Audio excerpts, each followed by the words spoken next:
Bonjour à tous, bienvenue pour cette nouvelle vidéo d'avant-match du choc, du classico, du match le plus attendu de l'année. On ne va pas revenir sur la rivalité qui nous oppose au Real Madrid. C'est une rivalité qui existe depuis quasiment toujours. On a d'ailleurs tendance à oublier que c'est un match qui ne vaut que 3 points. Mais ça va plus que ça parce que le classico, c'est un match pour l'honneur, c'est un match pour la fierté. Et c'est pour ça qu'il ne faut absolument pas perdre un classico. Qu'on soit fan du Real ou du Barça, on a tous des souvenirs impérissables des classicos. Ça reste des matchs à rebondissement, des matchs avec des polémiques, parfois des choses insolites. On a longtemps eu le duel Messi-Ronaldo, mais le Portugais a décidé de partir du côté du Piémont pour soi-disant un nouveau défi.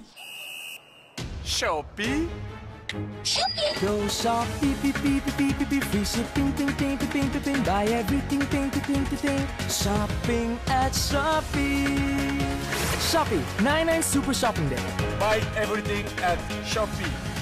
Bon, je taquine un peu les fans de Cristiano Ronaldo. Mais pour revenir plus par rapport au match, tout comme nous, le Real avait eu beaucoup de difficultés en début de saison. Ils avaient enchaîné pas mal de matchs nuls et nous aussi on avait pas mal de contre-performances. Et naturellement, on a eu un début de saison en Liga assez bizarre, on va dire. Nous, on a eu l'un des pires débuts de saison de l'histoire du club. Et malgré ça, on n'était pas non plus largué en Liga, ce qui nous donne donc un classement assez serré en ce moment. Même si là, le Real doit jouer contre Valence. On verra ce qui arrive. Mais en règle générale, les classicos sont des matchs assez particulier. Je préfère ne pas trop me fier à la forme du moment des deux équipes parce que généralement ça ne reflète pas toujours la forme actuelle des équipes. Ça part souvent dans des scénarios assez improbables, surtout lorsqu'on joue au Camp Nou. Paradoxalement, malgré la victoire 5-0 la saison dernière au Camp Nou, j'ai vraiment l'impression que le Real est plus à l'aise lorsqu'il nous joue au Camp Nou par rapport au Santiago Bernabéu. Alors nous, hier, on a sorti une prestation indigne du FC Barcelone face à la Real Sociedad, même si je pense qu'il y a eu de grosses failles arbitrales, qu'il y a eu un vol à mon avis, et que si l'arbitre avait sifflé le penalty à la fin, on serait parti avec les 3 points. Ça aurait été mérité vu la physionomie du match, je ne sais pas, peut-être que non, mais si on devait uniquement juger par rapport au fait de jeu, par rapport à ce qui s'est passé, on aurait dû repartir avec les 3 points à San Sebastián hier. J'espère donc que l'arbitrage sera au niveau pour ce classico parce que c'est un grand match et ça serait dommage qu'il soit terni par des erreurs comme celles qu'on a vues hier. Je pense donc que le Real Madrid partira avec une formation en 4-4-5.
Bon, je taquine un peu le Real, mais nous non plus, on n'est pas en reste quand il s'agit d'arbitrage. Mais pour revenir au match, comme je le disais, le Real Madrid est bien revenu ces derniers temps. C'est une équipe qui s'est beaucoup améliorée, que ce soit dans la transition, que ce soit dans la gestion des matchs. On a vu face au PSG que c'était une équipe qui est capable encore de contrôler le jeu, qui est capable de mettre de l'intensité et de la qualité technique. Depuis que Cristiano Ronaldo est parti, Benzema marche sur l'eau. Il a retrouvé une forme qu'il n'a jamais eue quasiment au Real Madrid. C'est lui le leader technique de l'attaque. Avec Hazard, ça combine super bien. Alors Hazard et Marcelo seront absents face au Barça, mais ils ont d'autres atouts.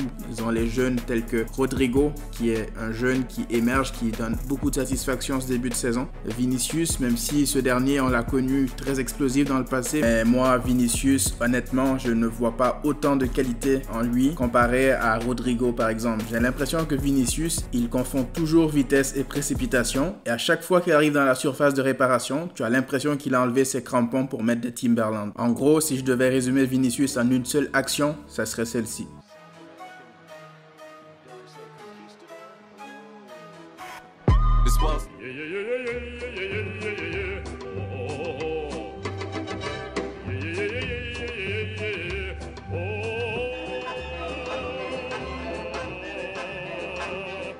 Bon, évidemment, Vinicius a aussi plein de qualités et il faudra donc se méfier de lui. Concernant le milieu de terrain du Real, Toni Kroos est revenu à un niveau intéressant. Il enchaîne les bonnes performances depuis le retour de Zidane. Je pense que lui aussi, ça lui fait du bien. Et il y a Casemiro qui fait toujours du Casemiro. Mais il y a surtout l'éclosion de Fede Valverde. Pas notre Valverde à nous, évidemment. C'est le milieu de terrain du Real Madrid qui, lui, a saisi sa chance depuis les débuts de la saison. Zidane lui a montré beaucoup de confiance. Encore un entraîneur qui montre de la valeur aux jeunes et qui le lui rende bien, contrairement à nous. Fede Valverde qui enchaîne les prestations plus que convaincantes depuis le début de la saison, au point d'être le premier joueur qui figure quasiment sur la liste lorsque Zidane fait son classement de départ. C'est un joueur avec un gros volume de jeu, qui a une très bonne qualité technique, qui se sacrifie pour ses coéquipiers, qui fluidifie le jeu du Real Madrid. Et on ferait très bien de faire attention à lui parce qu'il pourrait vraiment nous faire mal. Par ailleurs, selon les dernières rumeurs, il se peut que Zidane fasse un marquage individuel sur Messi en mettant Fede Valverde sur Messi comme il l'avait fait avec Kovacic sur Messi. Si Zidane fait vraiment ça, je me dirais qu'il a vraiment la mémoire courte parce que la dernière fois qu'il a fait ça, je rappelle juste que Messi avait déposé Marcelo sur la voie de sécurité réservée aux piétons avant de faire, s'il vous plaît, une passe décisive en chaussette. Donc on verra bien ce qui va se passer, mais si Zidane songe à faire un marquage individuel sur Messi, on verra bien. Par ailleurs, Luka Modric aussi est revenu à un très bon niveau, donc autant vous dire que le milieu de terrain du Real fait plutôt bonne figure comparé au nôtre depuis le début de la saison, surtout lorsqu'on voit le match qu'on vient de sortir face à la Real Sociedad où notre milieu a été pathétique. Donc là, j'espère vraiment qu'ils vont être au niveau face à la qualité technique des joueurs du Real Madrid. En défense, je pense qu'ils partiront avec du classique, étant donné que Marcelo est blessé, ce sera plutôt Mendy, Varane, Ramos et Carnaval, ce monsieur qui a récemment déclaré que tout ce qui l'intéresse c'était de gagner au Camp Nou et que le reste il s'en fout. Bon, on va prendre ça pour de la motivation extrême. En tout cas, avec ses paroles, je pense qu'il lance le Classico. De notre côté, la dynamique était plutôt positive ces dernières semaines, avant hier le match indigne, encore une fois, qu'on vient de jouer face à la Real Sociedad. Mais je persiste à croire qu'on est encore en amélioration, malgré le match d'hier. Parce que même si hier, ça n'a pas été parfait, ça a été plutôt décevant et dégueulasse tout au long du match. Il y a une chose, par contre, que j'aimerais retirer de ce match, c'est le trio Messi, Griezmann, Suarez. Alors, ça n'a pas été flamboyant, mais ce qu'on peut remarquer, c'est qu'il y a une vraie complicité qui est en train de se créer entre les trois et que Griezmann est vraiment en train de trouver sa place petit à petit dans cette équipe. Du coup, j'espère que Griezmann sortira un gros match et qu'il entrera définitivement dans le cœur des Barcelonais avec une performance et un but, pourquoi pas. Ça serait une excellente façon de continuer sur ses performances récentes. De notre côté, il y a un joueur qui est tout simplement la bête noire du Real Madrid, qui est le recordman de buts en Classico, c'est bien évidemment Lionel Andrés Messi. Alors Messi a fait un match plutôt décevant, on va dire, face à la Real Sociedad. Il a beaucoup marché, il n'a pas beaucoup apporté même dans le jeu, ce qui ne lui ressemble pas. Malgré cela, il s'en sort quand même avec une passe décisive, je le précise. Et connaissant le bonhomme, ça m'étonnerait qu'il enchaîne 2 matchs de suite sans briller. Et là, ça risque d'être explosif si Messi est ultra motivé, surtout lors d'un Classico. On sait qu'il n'a pas besoin de motivation supplémentaire pour affronter nos pires rivaux. On passe à la formation probable qu'alignera Ernesto Valverde. Je pense qu'il partira une fois de plus avec du classique en fonction des joueurs qu'on a, bien sûr. Donc ça sera Ter Stegen dans les buts, Piqué, l'anglais dans l'axe. À droite, Sergi Roberto qui se transforme en Cafu à chaque fois qu'il affronte le Real Madrid, je le rappelle. À gauche, Jordi Alba qui est de retour, donc Firpo probablement dans les tribunes, Valverde. Au milieu, on ira avec du classique aussi, Busquets, Frenkie de Jong et Rakitic, parce que je pense qu'en ce moment, malgré le niveau de Rakitic, je pense que Ernesto Valverde lui fait confiance, donc pourquoi pas. On ira avec Rakitic qui, lui aussi, je le rappelle, se transforme en Zico à chaque fois qu'il affronte le Real Madrid. Donc on verra ce qui arrive. En attaque, ça ira avec du classique aussi. Messi, Griezmann, Suarez, en espérant voir des étincelles de ce trio et pourquoi pas un but de chacun d'entre eux si jamais il y a une goleada. Exceptionnellement, je ne partirai pas avec une prédiction pour ce match parce que comme je vous l'ai dit, les classicos sont toujours des matchs imprévisibles. On ne sait jamais ce qui peut se passer. Donc j'espère juste une victoire du Barça et j'espère que ce sera une victoire convaincante.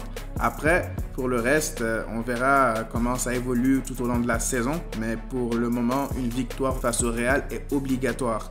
Dites-moi en commentaire qu'est-ce que vous espérez de ce match.